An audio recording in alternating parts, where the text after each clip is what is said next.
né? Os exercícios. Então, nós vamos fazer exercícios hoje, todos aqueles que forem... Deixa eu ver onde está meu caderninho, está aqui. A gente conseguir fazer. Gente, cadê minha caneta? Está aqui. Então, vou compartilhar minha tela agora. Bem-vindos todos. Nós vamos fazer uma aula de exercício e vamos fazer os exercícios da lista 4, que com o tema de... Estão vendo agora a tela? Sim. Sim? Sim, Vamos professor. fazer juntos. Eu pensei até separar vocês, mas vamos fazer juntos, assim, é um grupo menor. Então, a gente vai comentando, tá? Fazendo os exercícios comentados. Eu tenho um deadline que às 3h30 começa uma reunião de colegiado, então eu vou sair um pouquinho antes, ok?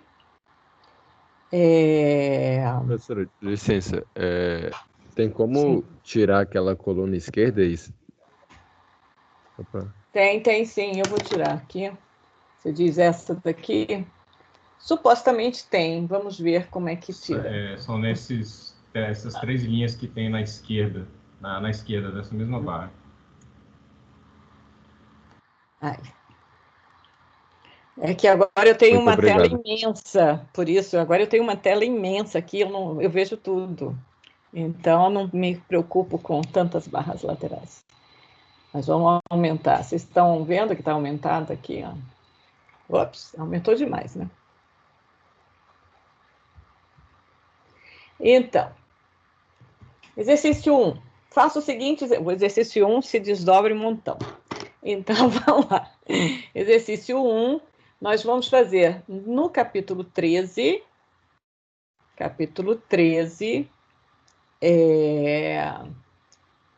do nosso livro-texto, nós vamos fazer o exercício número 4. Então, vamos ver qual é o exercício número 4. Então, primeiro o número 4. Então, capítulo 13, vocês estão vendo aqui que eu estou no nosso livro. Vocês estão vendo o livro? Sim? Sim. Mudou a tela para vocês? Sim. Uhum. Então, vamos ao exercício número 4. Vamos procurar o exercício número 4. Vai ser no início, né? Página 382, professor. Hã? Página 382. Aí, como é que eu vou para a página 382? Quase, ó. 382. Então, vamos lá. Então, aqui temos o exercício número 4. Então, deseja-se comparar a qualidade de um produto produzido por duas fábricas. Essa qualidade será definida pela uniformidade com que o produto é produzido em cada fábrica. Tomaram-se 2 amostras, uma de cada fábrica, medindo-se o comprimento dos produtos. O resumo dos resultados está no quadro abaixo. A qualidade das 2 fábricas é a mesma? Caso a sua resposta seja negativa, dê um intervalo de confiança para indicar a intensidade dessa desigualdade. Então, o que vocês vão fazer? Ops. Teste de variância. Hã? Teste da variância. Teste da variância, porque eu estou querendo medir homogeneidade. Então, aqui, simplesmente, a gente tem uma suspeita que tem uma diferença de homogeneidade entre as 2 fábricas. Uma produz de uma forma muito mais homogênea do que a outra. Será que isso é verdade? Então, é isso que está sendo colocado. Então, simplesmente isso. Então, primeiro passo é... Primeiro passo? Definir as hipóteses? Definir as hipóteses. Muito bem. Então, deixa eu ver se eu consigo...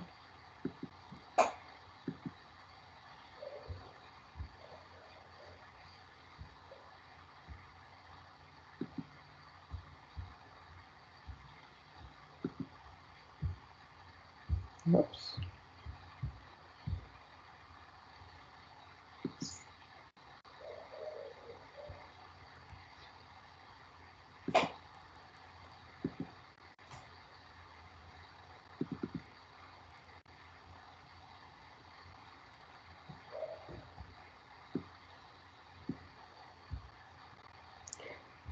Então, aqui, deixa eu passar, cadê? Tá aqui.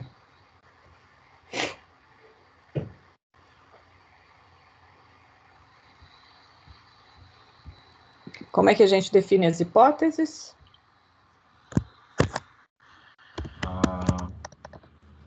H0, variância de B menor ou igual que a variância de A. Então, a alternativa de que AB é maior que A. Então, variância de B maior ou igual, não, de A.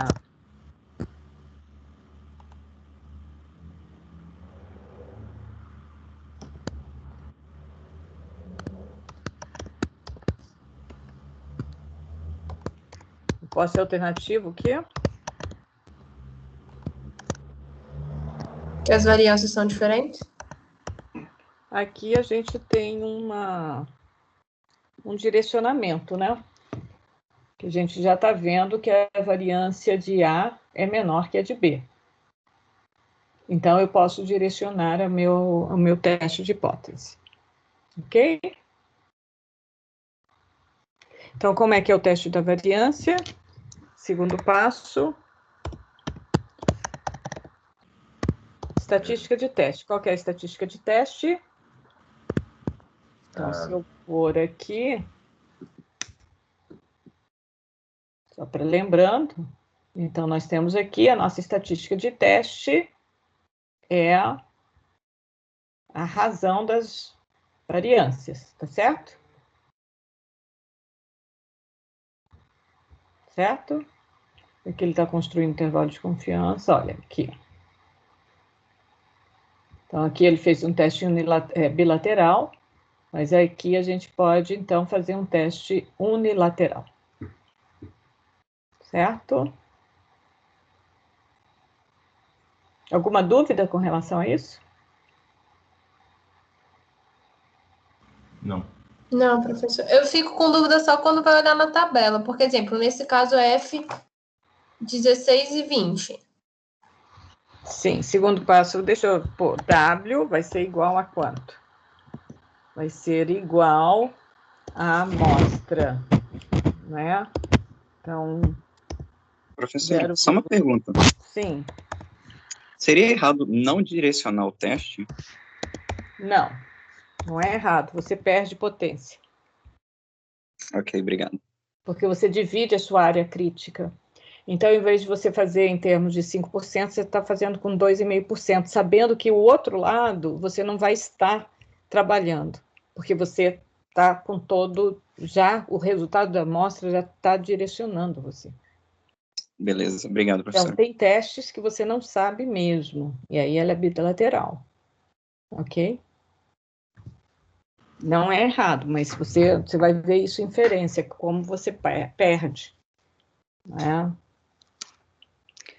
Então, terceiro passo, já vimos a estatística de teste, qual que é o terceiro passo? Definir a regra de decisão. Regra de decisão. Tem que Qual ver é? o valor observado. Não, regra de decisão. Regra de decisão é o nosso nível de significância, tá certo? Nosso nível de significância, aqui não foi dito nada, nós podemos estabelecer um nível de significância.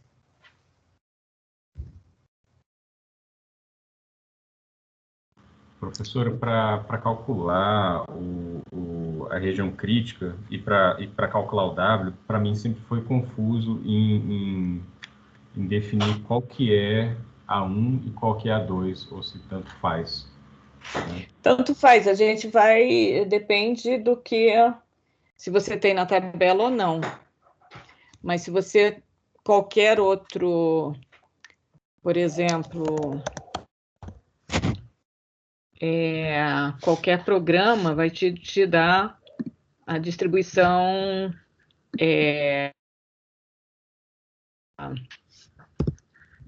como é que chama? A distribuição F. Direto, você não vai ter o problema da tabela, né? Não sei se é isso que você está se referindo. Não, era mais para saber se tinha uma regra em definir qual que fica no numerador e aí definir qual F que a gente ia olhar na tabela mesmo. Mas tanto faz, ok. Tanto faz. Então, aqui o nosso nível de significância é 0,05, tá certo? Vamos dar 5%. Então, a gente pode ir lá na nossa tabela e ver o valor crítico. Qual que é o F crítico, não é isso?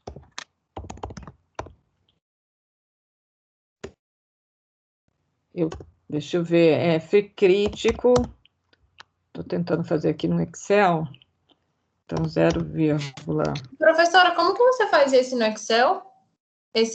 Para achar esse valor? Porque eu sempre me perco, porque eu tento olhar a tabela e eu não consigo. Eu vou mostrar para vocês. Então... Mas é porque eu acho que a tabela é de 10%, a tabela do livro é de 10%. É porque a gente tem uma... Então, a tabela... Deixa eu ver se eu vejo a tabela.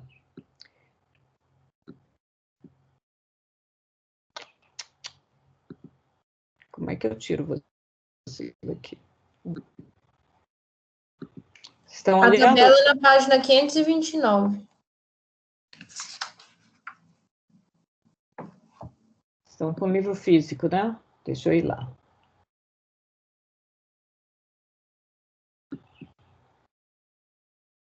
Devia ter aberto aqui 2 livros.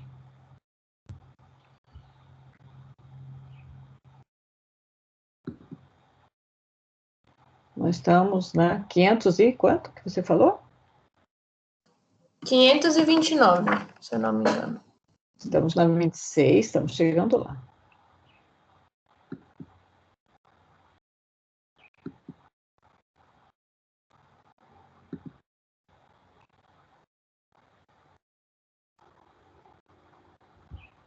Será que eu consigo inverter isso aqui? Rodar? Uau! Como é que eu rodo? Alguém sabe mexer nisso? Professora, vê se clicando naquele A do lado da impressora, se dá alguma opção. Opções de zoom.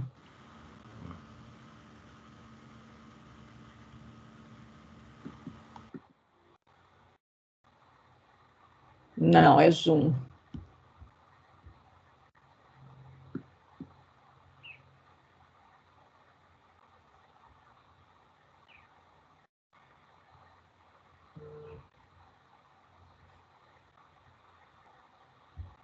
Não. Bom, vamos tentar ver aqui. Então, eu tenho aqui os graus de liberdade no numerador, que está aqui na nosso cabeçalho, tá? V1, né? Eta 1, na verdade. E aqui, não, neta não, Ni 2, no denominador. Então, supostamente, a gente tem quantos no numerador? A gente Era 16 e 20, não? No numerador, eu acho que é 20, não é isso? E tem A. Ah, então, sim. se o W vai ser, né, S2 ao quadrado de A sobre S2 ao quadrado de B, em A eu tenho quantas observações? 21. Em B eu tenho 17, não é isso? É isso? É isso. Confirmando, por favor, confirmem para mim esses valores. Isso, professora, 21 e 17 mesmo. Então, deixa eu colocar aqui.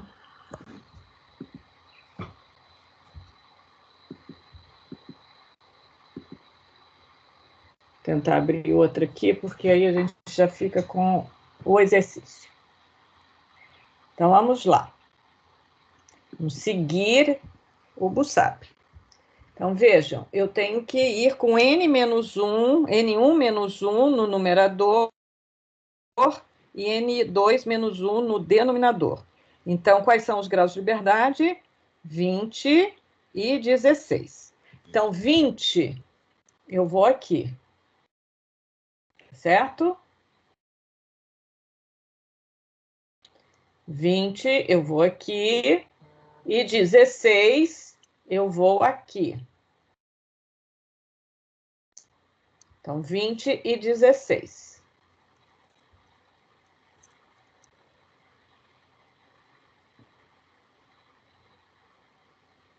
É esse daqui? Tá certo? Eu mudei aqui, não, deixa eu ver. Numerador. Acho que tá 2,28.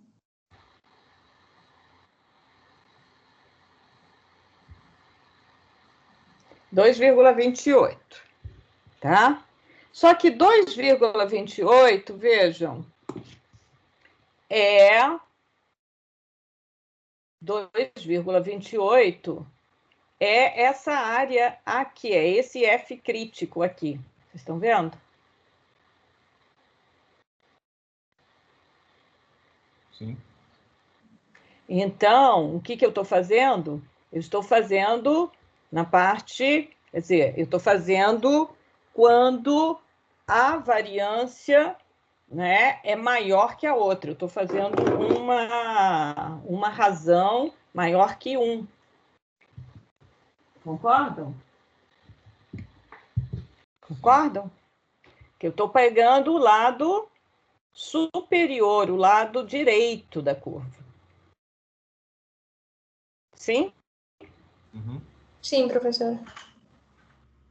Só que quando eu fiz a minha estatística, eu pus o lado, a variância menor, tá? Então, nesse caso, para usar essa tabela aí, é melhor a gente fazer ao contrário, sempre colocar a maior sobre a menor, porque vai dar uma razão maior que 1. Ok? É só por causa da tabela. Porque eu não tenho os valores tabelados do outro lado da cauda.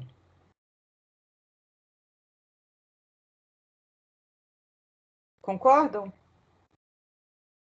Sim. Estão percebendo o que eu estou falando? Sim. Vocês estão vendo que os valores aqui são todos maiores que 1. Valores maiores que 1 quer dizer que o numerador é maior do que o denominador. Muito bem, César. Só que o seu aí é em inglês, né? Não é em português. Em português é inv.f. Só um instantinho, gente. Só um instantinho, já volto.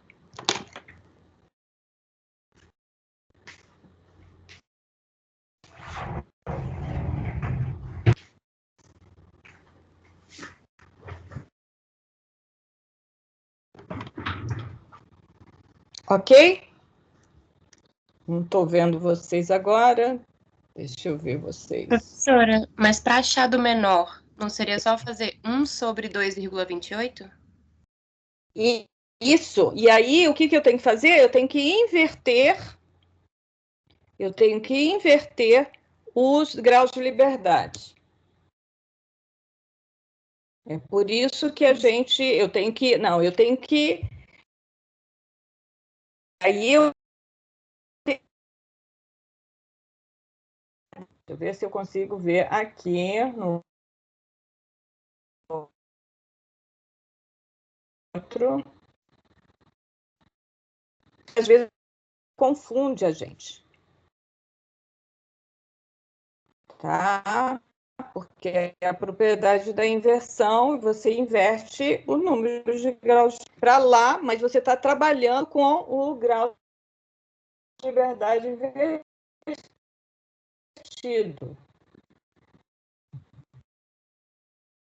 Então, isso pode causar uma confusão.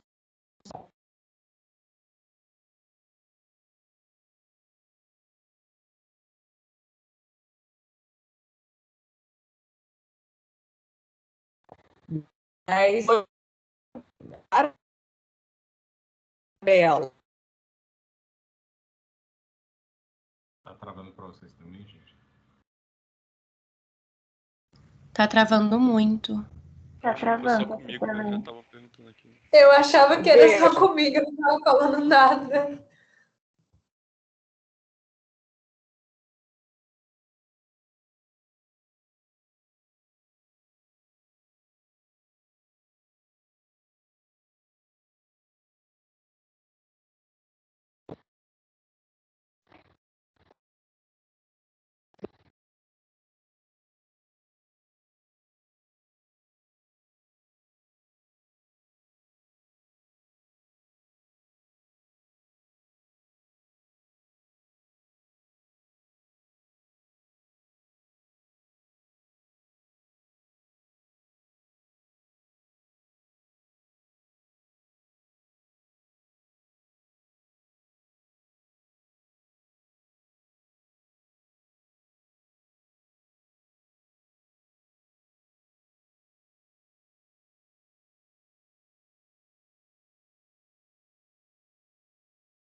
Alô? Tá chegando. Alô? Dá Alô? para ouvir, professora?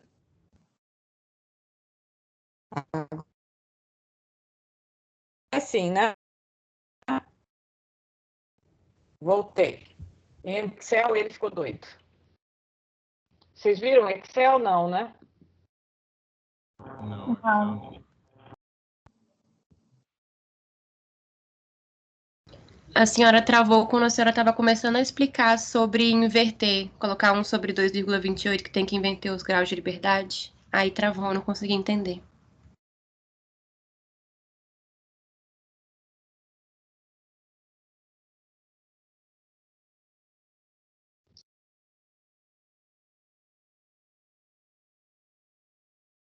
Deixa eu ver aqui. Então, quando você tem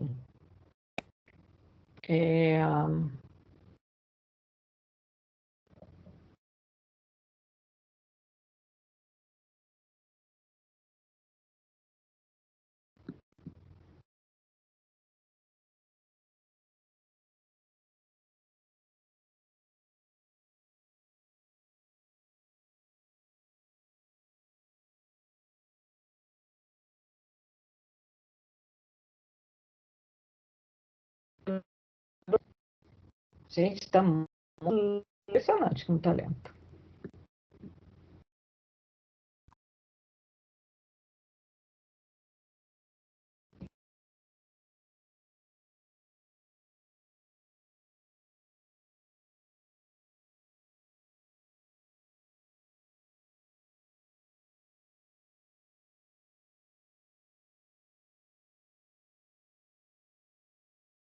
Está aparecendo? Ah, não, professor, tá na tela preta.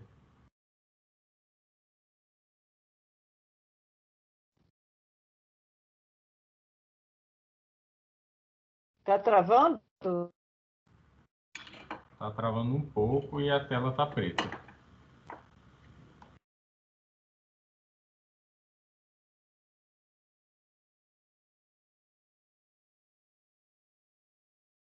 Não estou nada.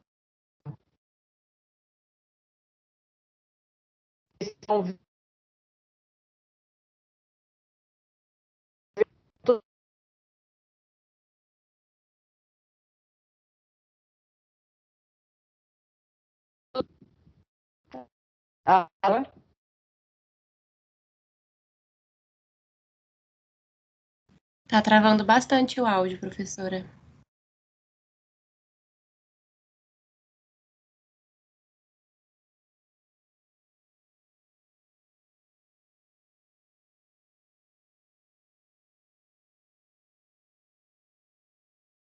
César, uma dúvida. Esse S1 e esse S2, como que você achou? Tá no livro. Mas esse 0,0412? É, porque, ó, deixa eu colocar um nome melhor aqui. O S1 eu dei pro A e o S2 eu dei pro B. Eu não coloquei o sobrescrito aqui, mas é a variância de A e a variância de B.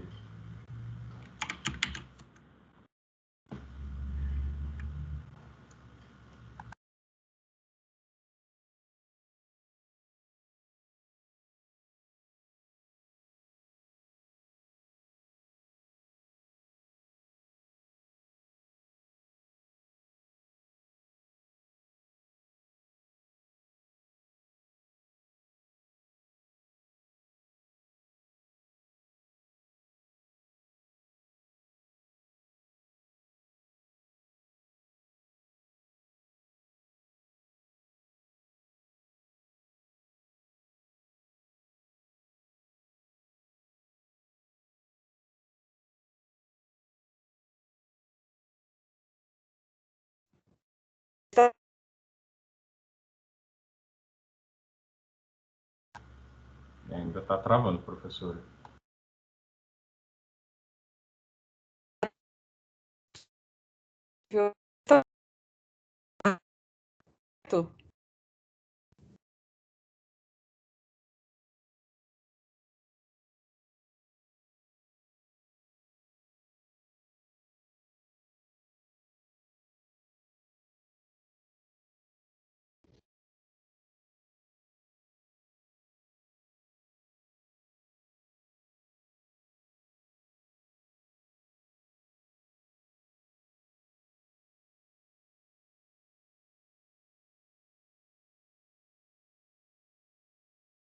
Alô?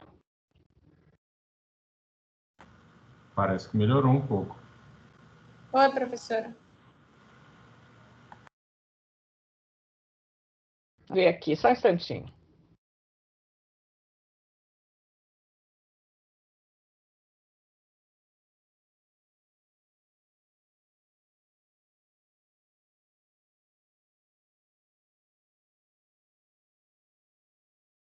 O Rafa. Fez sentido? Oi, eu vi, agora que eu vi que tava lá a variância 1 e a variância 2. Aí esse 0, que você achou tabelado, 0,45, foi o que você usou da fórmula. Que eu usei com 5% e os graus 20 e 16. E aí Por isso que eu fico perdida, porque tipo, se dividir 1 dividido por 2,28 não dá isso. Olhando, tipo,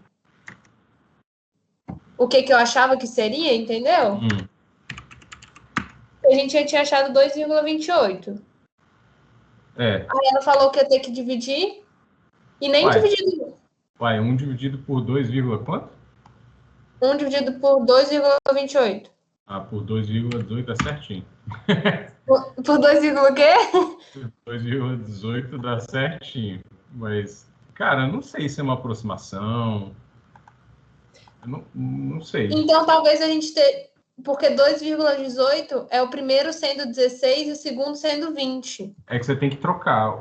Você tem que inverter a fração e trocar os graus de liberdade. Ah, entendi. É porque eu tava pegando 20 e 16. É 16 e 20, então. Ah, entendi. Aí eu não sei se dá certo também. Não olhei a tabela. Não, tá. Agora deu certo.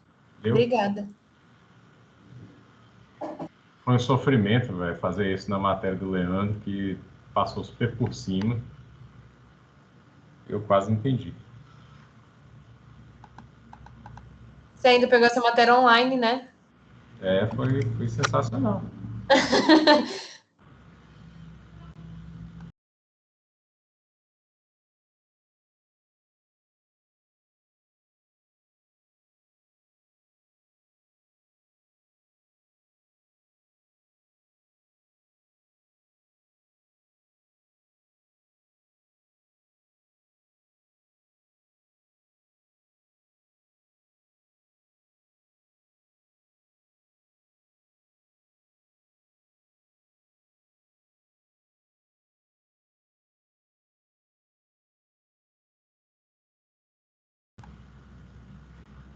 A senhora consegue falar, professor? Tá.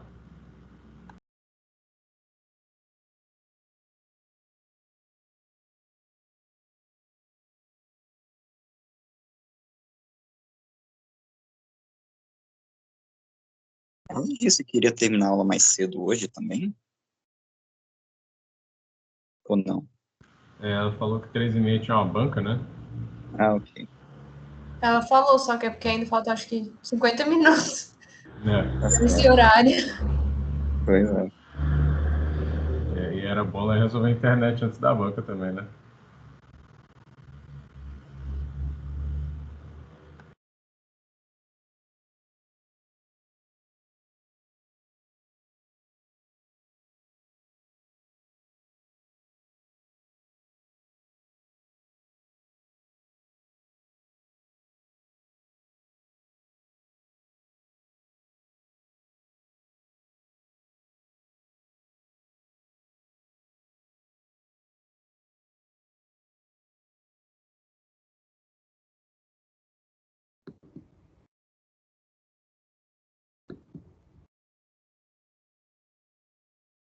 Oi?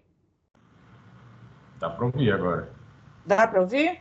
Dá para ouvir muito bem agora, professora. Nossa, eu não sei o que está acontecendo hoje aqui. Eu estava ouvindo vocês, vi a conversa da Rafaela, e é isso mesmo. Quando você não tenha para outra cauda, você tem que buscar os graus de liberdade invertido e inverter a fração. Ok? Estão me ouvindo, não? Sim, dá para ouvir. Então, você já mostrou os dados do... Você já mostrou no Excel como é que faz? Vocês mostraram, viram?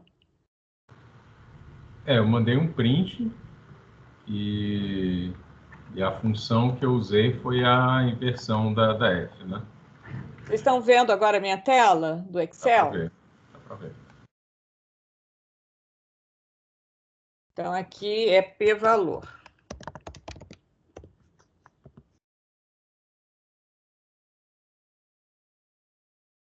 Professor, como é que calculou o p-valor? O p-valor, qual é o p-valor?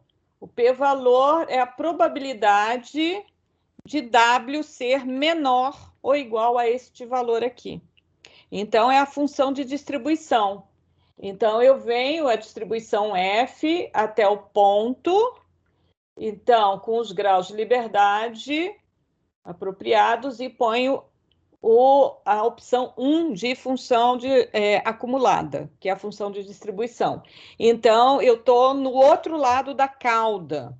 Então, se eu acumulo do menor, de menos, né, de 0 até aquele valor ali, que é a F, eu estou fazendo a função de distribuição, que é a função acumulada, de probabilidade acumulada. Então, aqui eu tenho o p-valor de 0,0015. Então, é um valor muito baixo. Se a minha regra de decisão é 0,05, o F crítico, que vocês já calcularam aí, é 0,45. Então, comparando os dois, eu vou para o meu, né? Aqui eu tenho os dados que ali, né? Quarto passo, vamos por aqui. Então, o quarto passo é dados da amostra que eu já, ou seja, a minha estatística W, que é igual a este valor aqui, certo? o quinto passo, é só para seguir os passos do Bussab, que é a minha decisão.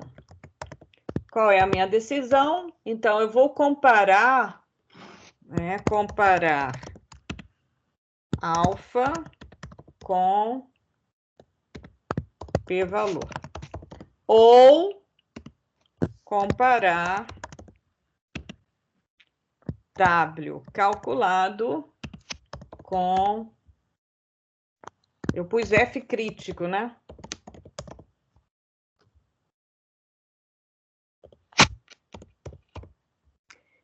Então, aqui você vai desenhar, só que a sua área de rejeição, ela estará do lado esquerdo, ao contrário do que está tabelado. Se eu for usar a tabela, eu tenho que calcular, tenho que inverter este valor aqui, colocar isto invertido. Então, isso é igual a 1 sobre isso daqui. Então, eu vou com este valor de 4,2872, ok? Para olhar na outra tabela. Certo? Ok. Alguma dúvida? Ficou mais claro para vocês, para todo mundo? Tá todo mundo pulsando? O que que foi? Tá no Teams agora tá pulsando todo mundo. Vocês estão vivos, parece. Estão pulsando. Posso passar para outra? Professora, nesse Sim. 0,45, o do A é 20 e o do B é 16. Isso. Aí, para o 0,45, o senhor usou 16, 20? Ou usou 20 e 16? Aqui, vejam, como eu estou trabalhando com o Excel, eu não preciso fazer essa inversão. Ele me dá todas as probabilidades. O problema é que ali na tabela, ela está sendo tabelado só a área 5% superior. Certo? E eu quero 5% inferior, do outro lado. É por isso que eu tenho que inverter, para usar aquela tabela. Mas se eu for no Excel, eu sempre vou usar o que eu tenho no numerador e o que eu tenho no denominador. Se eu pus, né, uma variância A no numerador, eu tenho que usar o tamanho de amostra menos 1 no numerador. É o grau de liberdade correspondente. Eu só vou fazer a inversão para usar a tabela. É uma propriedade da F. Mas o que eu tenho falado com vocês é que hoje vocês, quer dizer, vão pouco consultar tabelas. Claro que existe tabelas da F que não são essas exatamente do Bussab, que pode fazer ao contrário. Tá certo? E vejam que o Bussab só dá 5%. Ele dá 1% também? Não sei se ele dá 1%. Claro que em qualquer aplicativo, o SAS, aliás, nós vamos ter uma disciplina de SAS no próximo semestre. Então, o SAS, o SPSS, o Stata, inclusive o R, vai te dar o p-valor. Então, você não vai estar preocupado, e vai falar qual vai ser os graus de liberdade. Então, você vai analisar pelo p-valor. Sim, Rafaela. É Rafaela, Raíssa? Rafaela, não era necessário criar a região crítica? Você cria a região crítica, claro. Você pode Mas aí, como que fazer a decisão aqui com a região crítica usando o F crítico. Então, você tem que ser, como você está no outro lado da curva, o seu F crítico é 0,45. Porque eu já calculei aqui que a sua tabela lá não dá, mas aqui no Excel dá. Ok? A sua tabela dá uma área superior e eu estou querendo uma área inferior. Por quê? Porque a minha hipótese H1 é de menor. Então, é um teste unilateral à esquerda. ele lá não dá, a tabela que não dá. O que está acontecendo é que a tabela é limitada, mas eu posso prescindir da tabela, vir ao Excel, ou posso usar a propriedade de inversão, né? De trabalhar com os dados invertidos. Ok? Então, vejam. Aqui na tabela, eu venho e... aqui no Excel, eu tenho um F crítico de 0,45. Esse é o meu valor mínimo para eu aceitar H0. Abaixo deste valor, eu vou rejeitar H0, a minha região crítica, que é a esquerda. Não sei se você visualizou isso. Visualizou? Que a região está do outro lado? Entendi agora, professora. Tá? Então, o F crítico, que é o valor que está tabelado, vai definir quais são as minhas regiões de rejeição e região de aceitação. Acima deste valor aqui vai ser aceitação. Tá certo? Por exemplo, se eu tivesse 0,5 ou 0,6, eu diria, olha, o meu W é maior que o F crítico, então ele está na região de aceitação. Eu vou mudar aqui a tela, vocês estão vendo? Vou fazer devagar para ver se ele não... aqui, cadê? Vocês estão vendo aqui a curva da F? A área sombreada é uma área à direita, ou seja, é para testes unilaterais à direita. Mas eu estou fazendo um teste unilateral à esquerda. Então, para encontrar a esquerda, na tabela eu tenho que usar a propriedade de inversão, inversão dos graus de liberdade, inclusive. Então, a minha área ali seria uma área de 5% à esquerda. Estão vendo meu mouse? Onde está? Então, o F 0,45 é por aqui. Só que o meu valor observado é menor, então ele caiu na área de rejeição da hipótese. Ok? Professora, quando a gente faz no R, a gente tem que inverter? Não, o R vai calcular diretamente.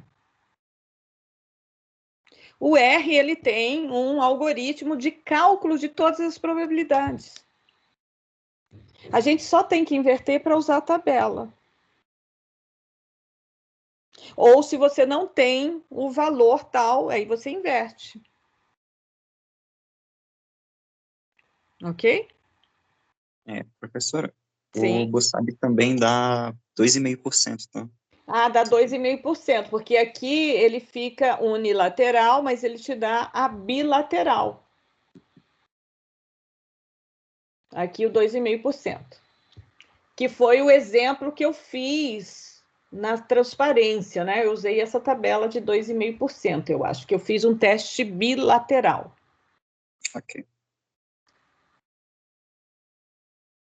Porque era de variância, igualdade de variância. Lembra que eu estava apresentando? Eu fiz um teste bilateral.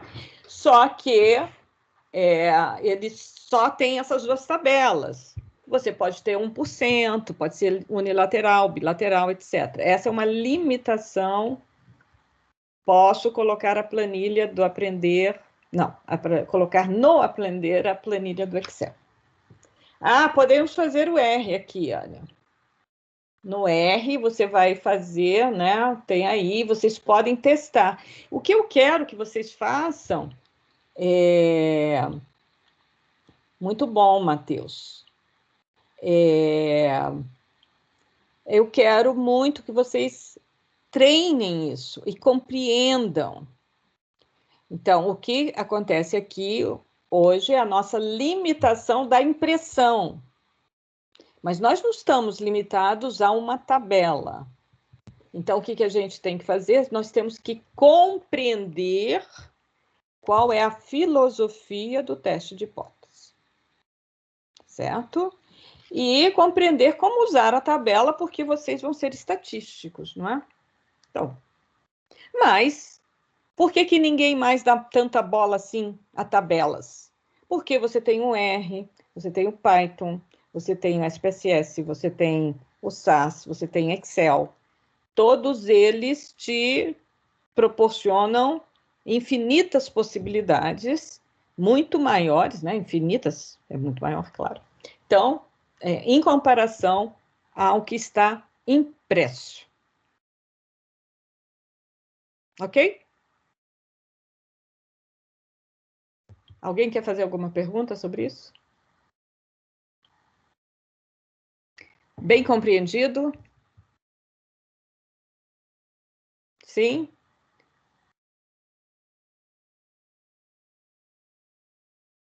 Ok.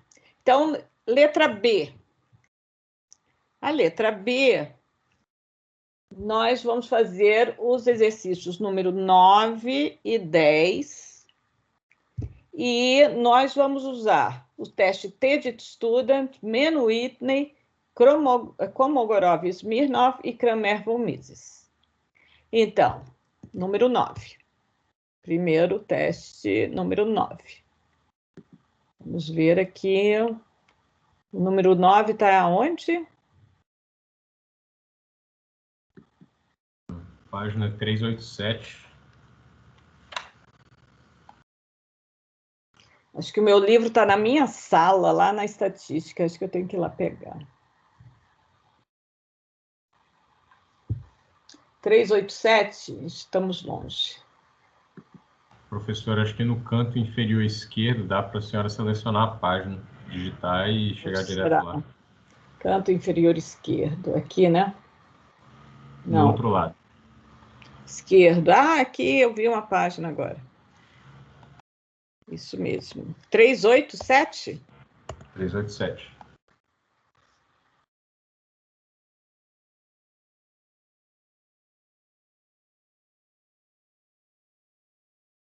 Então, para investigar a influência da opção profissional sobre o salário inicial de recém-formados, investigaram-se 2 grupos de profissionais, um de liberais, em geral, e o outro de formados em administração de empresas. Profissionais liberais, em geral. Esse pessoal é da área de administração de empresas. Com os resultados abaixo, expressos em salários mínimos, quais seriam suas conclusões? Então, na verdade, aqui está se investigando se existe uma preferência de uma formação profissional na contratação. Então, será que existe? Será que não existe? Então, fez-se um teste. Então, tem-se 2 grupos, os administradores e os outros, que são os outros profissionais liberais. Entre eles, os estatísticos. Aqui, o estatístico devia ser muito bem pago, né? Então, eu tenho que fazer uma comparação. Quais seriam suas conclusões? Então, eu peço para vocês fazerem os testes. Já antes eu não falava nada, vocês tinham que adivinhar os testes, agora eu já falo os testes. Por que eu falei esses testes? Primeiro, porque a gente está estudando ele, né? não. Por que eu falei utilizar os testes TED Student, Menu Whitney, Kolmogorov Smirnov e Kramer-Von-Mises? Para fazer esse exercício número 9. Por quê? Para comparar o resultado de cada teste e ver qual que... Sim, mas por que esses e não outros testes? TED Student é paramétrico para média, Menu Whitney não paramétrico para média. Agora, os outros 2 eu não li ainda. Eles comparam média ou só distribuição? Porque são correlacionados? Não. Bom, eu estou achando que eu não vou poder dar SS para ninguém. Quem responder essa questão está candidato a um SS.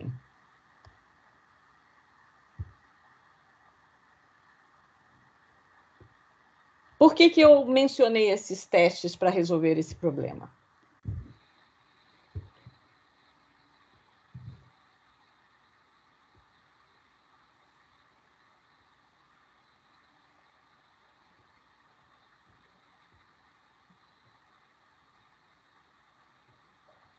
3.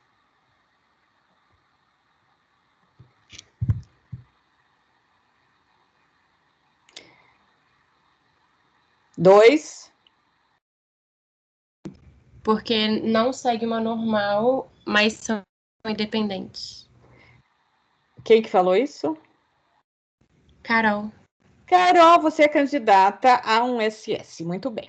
Então, aqui, eu não estou falando... Eu estou falando de normalidade? Eu não sei se são normais. Mas eu sei que tratam-se de amostras independentes. Então, os testes mencionados, eles são para amostras de comparação de duas populações para amostras independentes.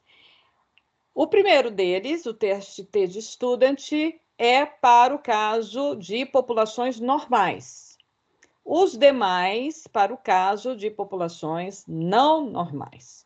Como a gente não testou e nem estou falando para testar a normalidade dos dados, então a gente vai fazer todos os testes e vamos ver, e vamos fazer todos, né?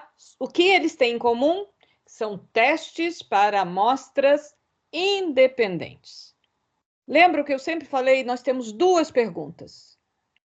Se eu tenho variáveis quantitativas, ou que medem intensidade, e duas populações, eu tenho, então, duas perguntas. A variável de interesse pode ser descrita por uma normal?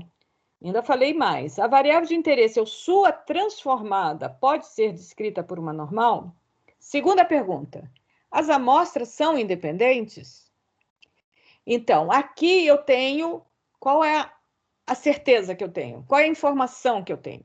A única informação que eu tenho é que as amostras são independentes. Por que que as amostras são independentes?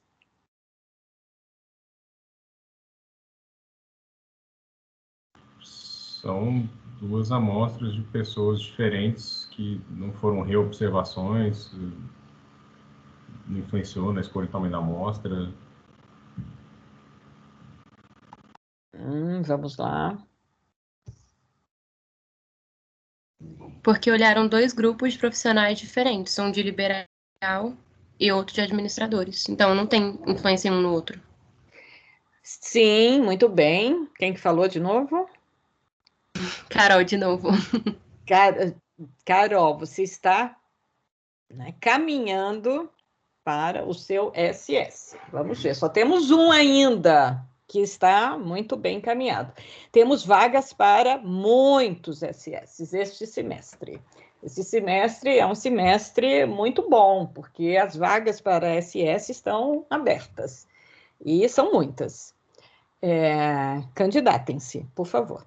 Então, por que que são amostras independentes? Porque o salário de um liberal, supostamente, essa é o que eu estou, né, na contratação de um elemento do grupo liberal, não vai influenciar o salário do outro, de um elemento do outro grupo de administradores. Ou seja, essas amostras, né, que são amostras de salários, na verdade, um grupo não tem nada, não exerce nenhuma influência no outro.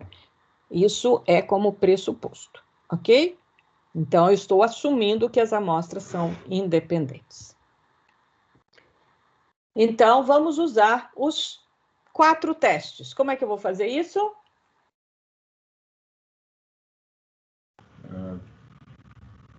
No R, amostras não pareadas. No R, amostras o quê? Não pareadas.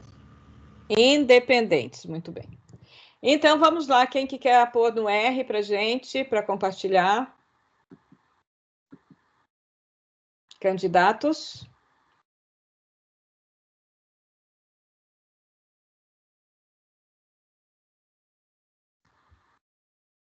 Gente, alguém faz para eu não fazer sempre, por favor?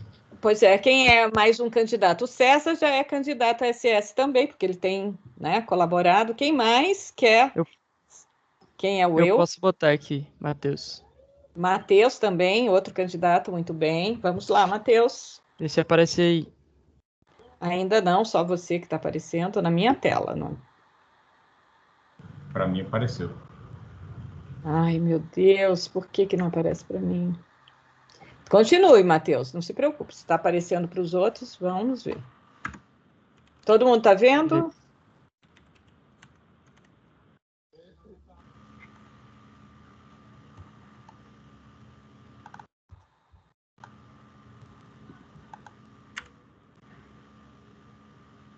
Alô? Oi, estou ouvindo. Tá vendo aí, pessoal? Tá aparecendo. Tá aparecendo. Dá pra ver. E aí, professora, apareceu aí?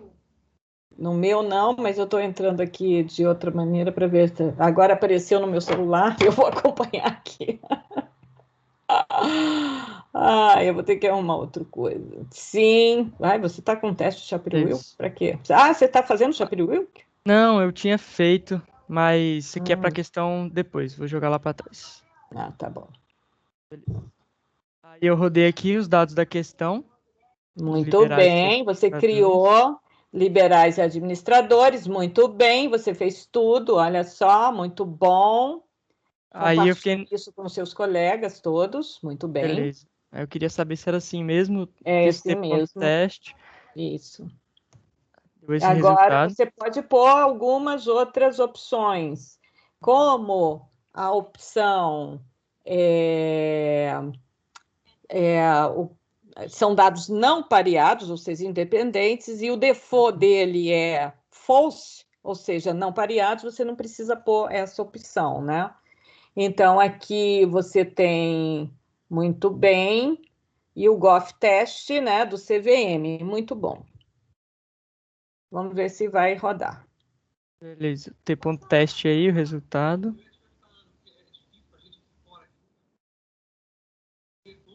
O menu Whitney Menu Whitney. aceitou, p-valor 0,385, aceitou, muito bem. Como Gorov.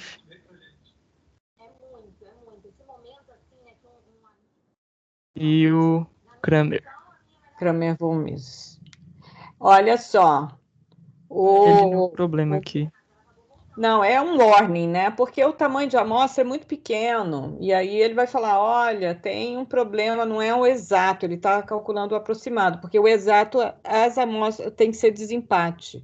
Aqui tem empate, né? Uhum.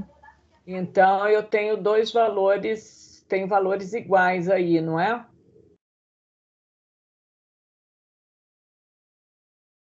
Quais são os valores iguais?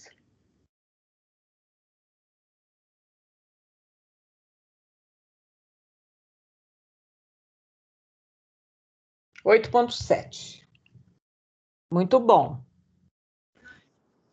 E esse, Isso. eu acho que o CVM você não.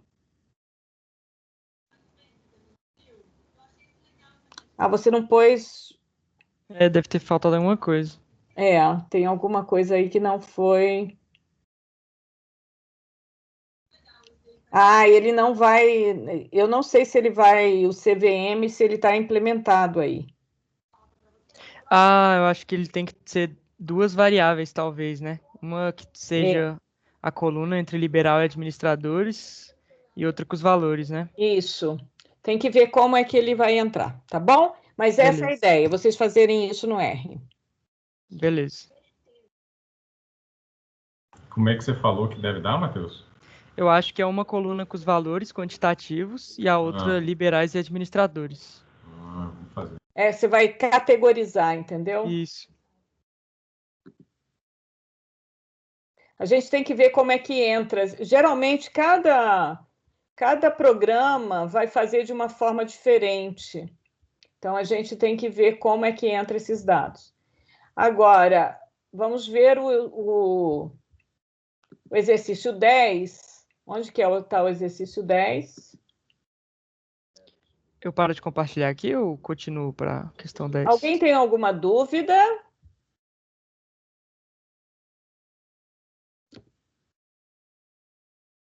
Alguém tem alguma dúvida?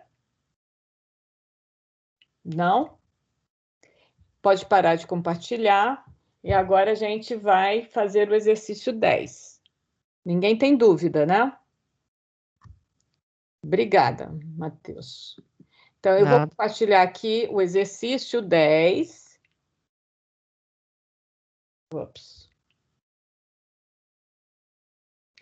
Então, 20 canteiros foram plantados com milho.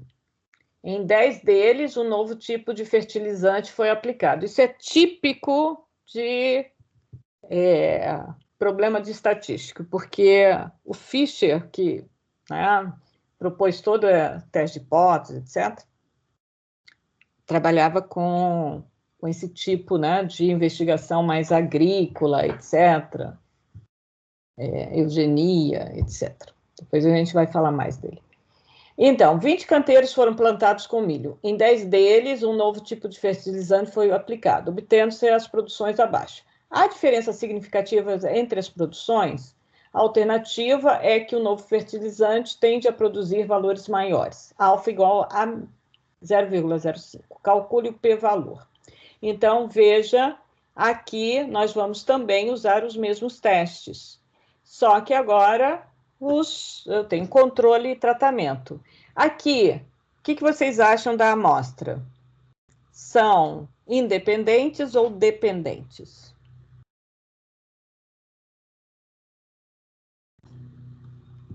Independentes. Por quê?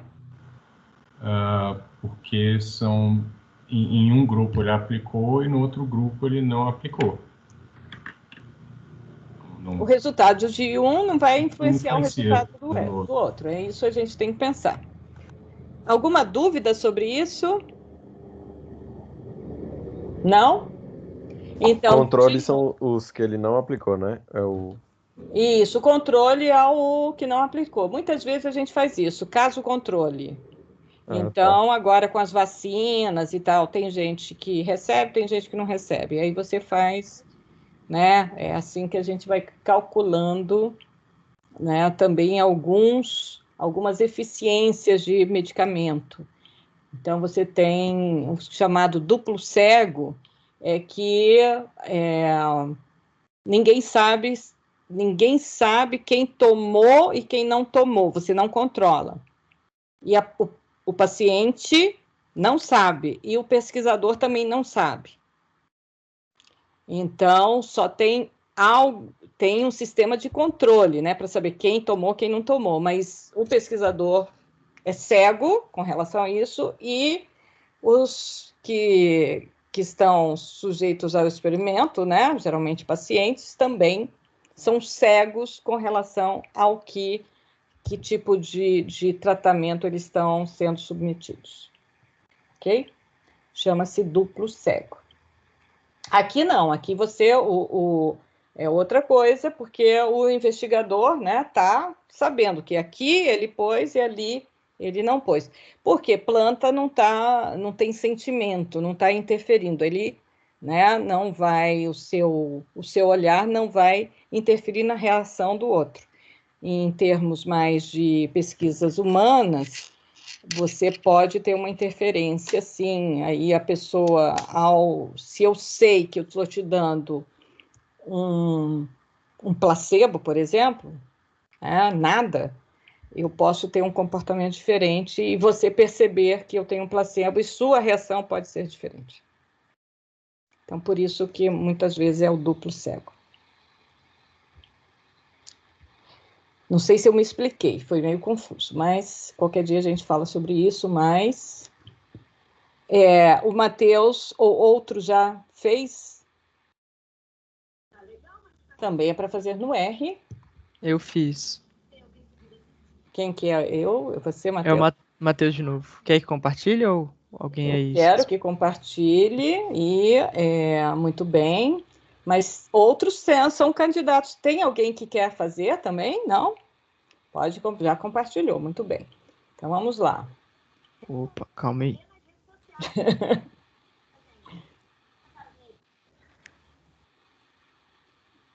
Agora eu acho que Alguém tem dúvida? Rafaela, Raíssa, Carolina, É Carolina, Caroline, né? Caroline. Caroline, professor. Já tem Caroline? mais professor que chama dela assim. Ah, Caroline? É Caroline mesmo. Ah, o Caroline. Tchum, tchum, tchum. Tem uma música assim. Pode mandar os vetores no R, os códigos, por favor. Que eu tô com o livro aberto aqui. Valeu.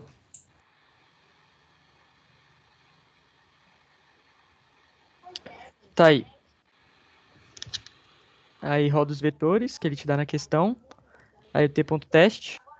Aceitou H0. O Man Whitney também. Muito bom. Komogorov e o Kramer deu de novo aquele erro. Se alguém souber resolver aí. É, gente, eu vou ver isso, passar para vocês, tá bom? Beleza. Muito bom. Então, é o mesmo, já resolvemos essa questão. E agora vamos para outra questão. Ainda temos um tempo. Martinez, tu mandou no grupo, foi? Ou só pro Veras? Eu mandei no Teams aqui, mas depois eu mando o código no grupo. Manda para todo mundo, por favor. Mandar. Item C, os exercícios 20 e 21. Então, vejam, para o mesmo conjunto de dados, utilizar o teste dos sinais e comente os resultados. Aqui a gente pode fazer até mais, né? Então, vamos ver lá onde que está. Vou compartilhar com vocês, a minha tela é 20 e 21.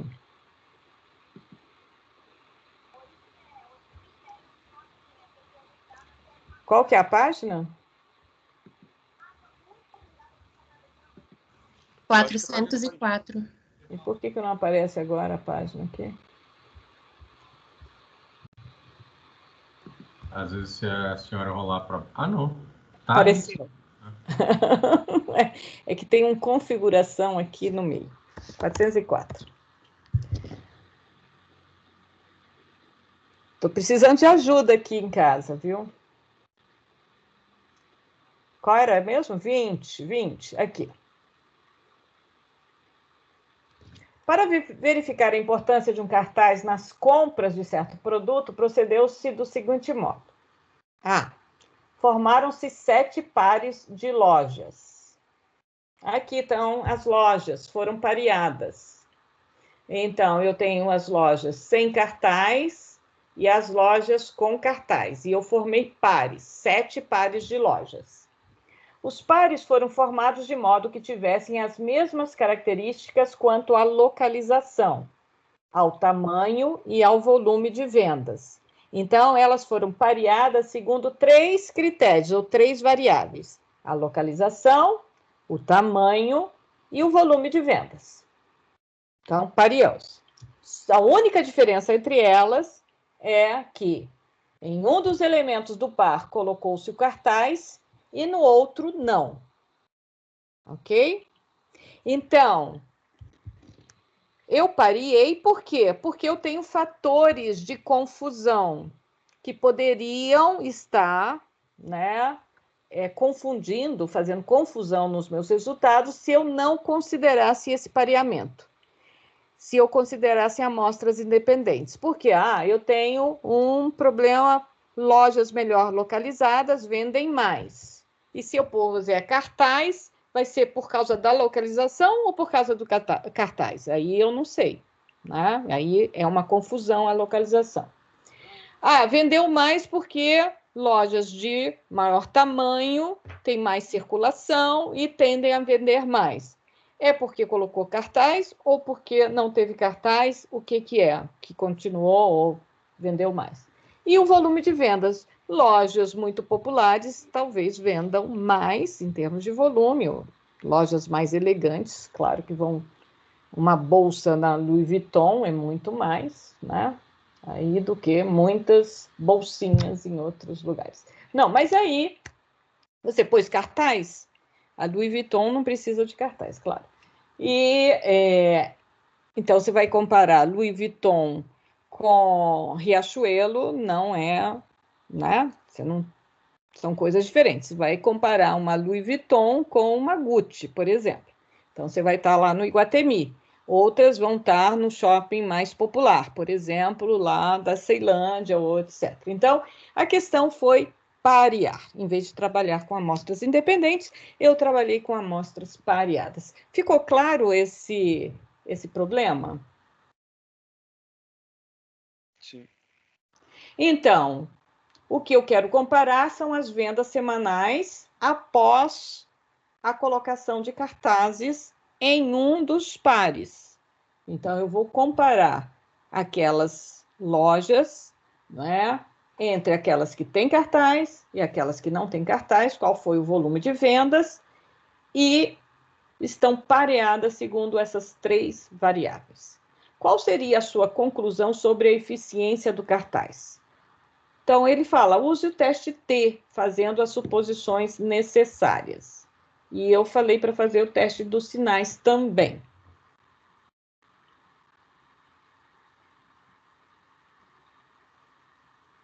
Então, como é que a gente faz? Não se esqueçam no teste, nos itens 10, 9 e 10, de colocar as hipóteses, tá? Não é só fazer o R, mas coloquem as hipóteses para a gente saber o que vocês estão testando. Aqui, primeira coisa também, quais são as hipóteses?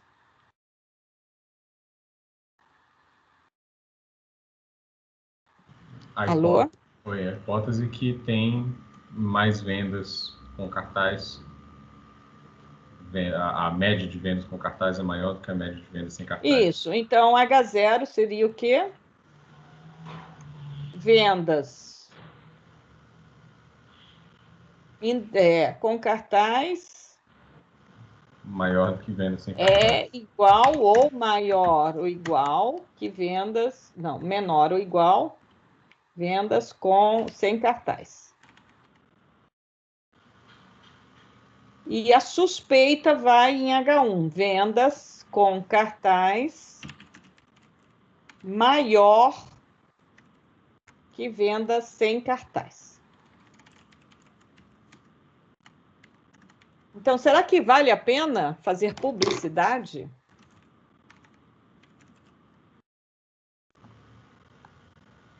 Então, essa é a ideia. Copiou os dados? Quem mais? Quem pode fazer isso? No R?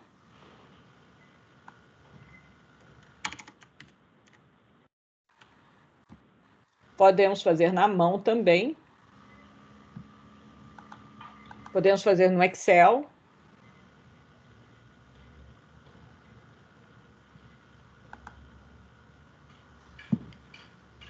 Então, sim, fale. Vocês podem repetir as hipóteses? Hipótese H0, as vendas com cartaz são iguais, quer dizer, venda com cartaz igual a venda sem cartaz. Ou menor igual, né? H1, vendas com cartaz maior que vendas sem cartaz. Obrigado. Então, eu vejo qual é a minha suspeita e ponho o contrário em H0. Então, aqui... Professora, sim. Por que o nosso H0 não é que a venda com cartaz é maior do que a sem cartaz, sendo que na amostra, tipo, só, eu acho que só na 4 que a sem cartaz foi maior que a com cartaz. Com quem que eu estou falando? Matheus Kilson. A Matheus Kilson? Matheus, boa pergunta. Essa sempre é uma dúvida que muita gente, né, tem na formulação das hipóteses.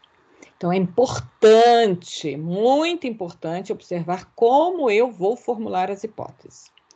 Então, eu acho que quando eu comecei a falar lá no início, na primeira aula, que a gente fez uma revisão, eu falei o seguinte, a suspeita sempre vai para H1. Então, se eu tenho uma suspeita, qual é a minha suspeita? A minha suspeita é de que a venda com cartaz, o cartaz aumenta as vendas. Então, eu vou pôr em H1, que é a minha suspeita, Eu já estou direcionando e estou falando, é maior. Olha, eu acho que é maior. Então, vendas com cartaz maior que vendas sem cartaz. Essa minha suspeita vai para H1. Então, o contrário vai ficar em H0. Então, muitas vezes eu estabeleço primeiro H1, que é a minha suspeita. E assim eu vou fazer o teste bilateral ou unilateral de acordo com a minha suspeita. H0 é um cenário que muitas vezes eu vou querer rejeitar, que eu vou querer falar que não é, por isso que eu estou fazendo um teste. Muitas vezes. Ou que eu vou ver se aquilo é adequado. Às vezes eu não quero rejeitar, mas eu estou com uma suspeita de que não seja aquele cenário. Ok?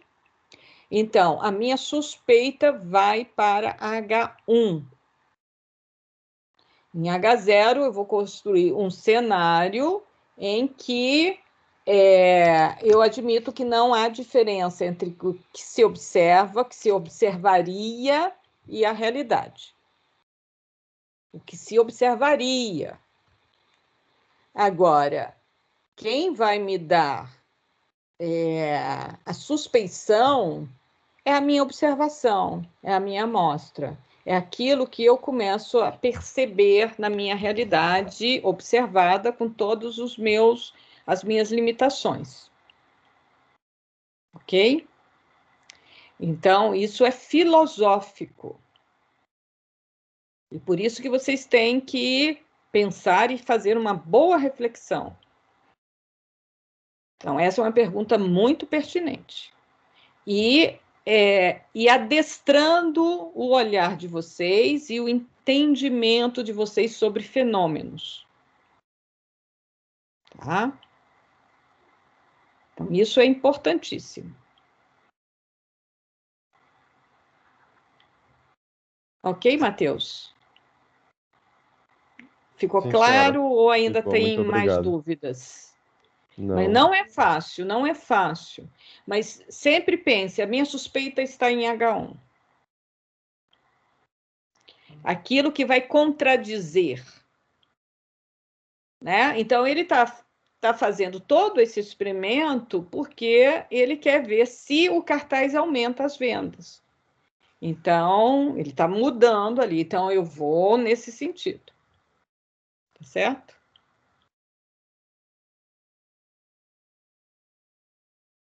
Claro que você vai ver, tem testes que são muito clássicos, que você já sabe como montar, né? As hipóteses, mas em problemas como esse, você sempre pensa, suspeita H1.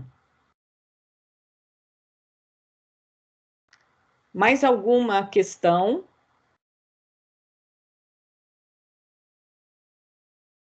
Vocês sabem fazer este exercício sem problemas? Professor, ainda não estudei esse método, então vão estudar. Vejam, o 21 resolva o problema anterior usando o teste dos postos sinalizados de Wilcoxon. E eu coloquei lá na lista para vocês usarem também o teste de sinais. Ok? Então, fica os 3 testes. De novo, vamos fechar aqui. Então, é só estudar. Qualquer dúvida, vocês me falam. Mas vocês já sabem o que é.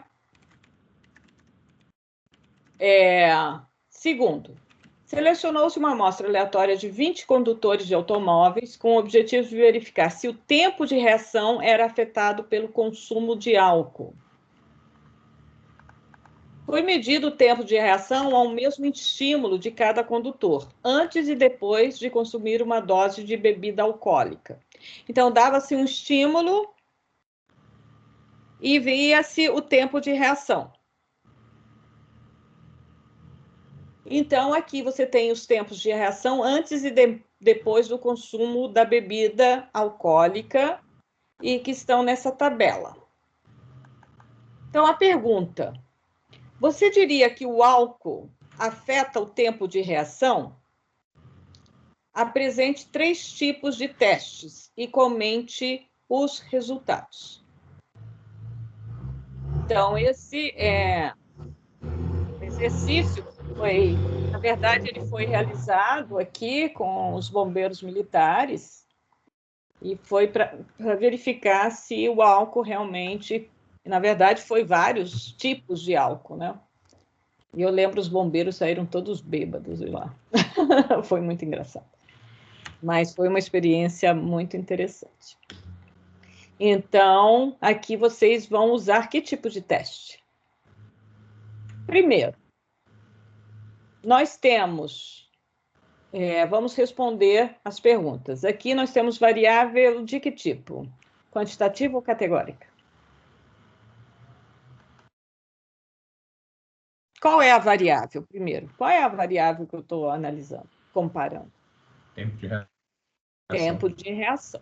Muito bom. Então, eu tenho... Quais são os grupos que eu estou comparando? Antes e depois, né? O antes e o depois. Então, são os mesmos indivíduos, só que indivíduos antes e indivíduos depois. Então, as amostras são independentes? Não, são Não. pareadas. São pareadas, claro, eu estou medindo no próprio indivíduo. Então, temos amostras pareadas. Então, para amostras pareadas, eu tenho 2 populações a serem comparadas. Então, eu tenho amostras correlacionadas. Quais são as ferramentas que eu posso utilizar?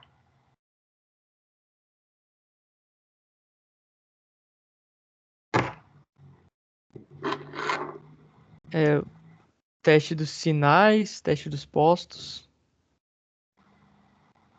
E o de TD Student. Para amostras correlacionadas. Muito bem.